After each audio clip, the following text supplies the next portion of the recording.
Il Marsala Calcio 1912 ha conquistato i primi 3 punti della stagione imponendosi 1-0 contro il Casteldaccia. In occasione della seconda giornata valevole per il campionato di eccellenza Girone A, i ragazzi di mister Brucculeri hanno riscattato la sconfitta subita 7 giorni fa a Castellammare del Golfo, regalando la prima gioia ai tifosi accorsi al Nino Lombardangotta. Match winner Riccardo Mangiaracina, che al 63esimo ha trovato la zampata vincente. Ma andiamo con ordine. Prima del fischio d'inizio, un minuto di raccoglimento e ricordo di Totò Schillaci, del giornalista marsalese Salvatore Lopresti e del fratello del dirigente azzurro Salvatore Ombra. Prima azione degna di nota al secondo minuto. Sugli sviluppi di un calcio di punizione, gli ospiti pericolosamente in avanti, buona l'uscita di Furnari sulla testa di Sferruzza, ma gioco fermo per offside di quest'ultimo. Ancora Casteldaccia in avanti con una buona discesa sulla destra di Sferruzza che mette nel mezzo, attento il numero 1 marsalese in uscita ad anticipare Graziano. Al 14° minuto punizione di Gambino che calcia direttamente in porta, intervento esteticamente non bello ma efficace di Furnari che devia in corner. Sugli sviluppi di una rimessa laterale, Mangiaracina controlla di testa, tenta una difficile conclusione rovesciata ma la palla si spegne sul fondo. Ancora azzurri in avanti, cross di Mangiaracina per Troncoso che vede la palla solo all'ultimo minuto e non impatta di testa. Momento positivo per i ragazzi di mister Brucculeri che pigiano sull'acceleratore e si rendono pericolosi per ben 2 volte. Al 37esimo ancora Mangiaracina pericoloso con una conclusione dal limite dell'aria ed ancora una bella parata di Miceli.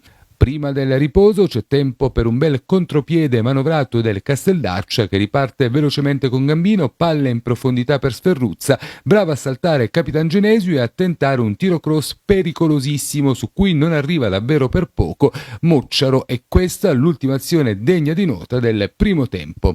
Nella ripresa, al 49esimo, ci prova subito il Casteldaccia, sempre sull'asse Sferruzza-Mocciaro, con l'ottima copertura di Capitan Genesio. Al 53esimo minuto, occasionissima per il Marsala. Accardo riceve palla, salta netto Camiolo e mette nel mezzo un perfetto traversone su cui si fionda Troncoso. Tiro a botta sicura da pochissimi passi e miracolo di Miceli che si rifugia in calcio d'angolo.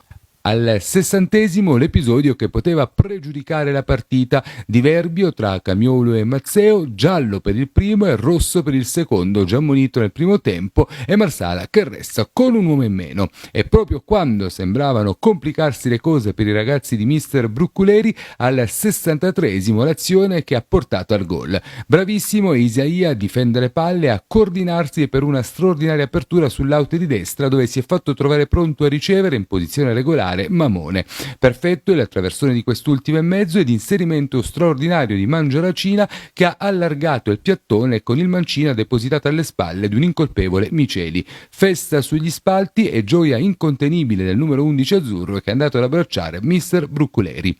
Rotto l'equilibrio e con un uomo in meno il Marsala si è difeso con ordine, classica girandola di sostituzioni e rischi davvero minimi per la formazione azzurra.